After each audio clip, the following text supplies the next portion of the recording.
gintawag ni Senate President Pro Tempore Panfilo Ping Lacson nga pagpanggamo lamang ang ginaobra nga pag-akusar ni Senator Amy Marcos sa Senate Blue Ribbon Committee.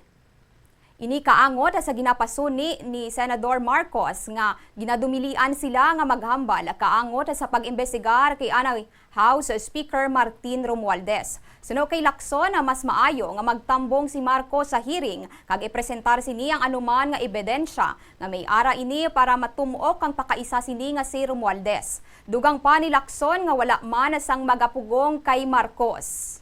Nakakagulo, no? Hindi nakakatulong. Kasi unang-una, wala talagang pagpipigil o pagbabawal na ginagawa. Particularly ang chairman o sinong miyembro ng komite na nag-aatin ng hearing. Sino kami para magbawal sa kasamahan namin? Kaya kung meron siyang maiaambag na ebidensya para madiin ang kanyang pinsan, sumali siya sa pagdinig. Walang pipigil sa kanya at walang magbabawal sa sasabihin niya o gagawin niya.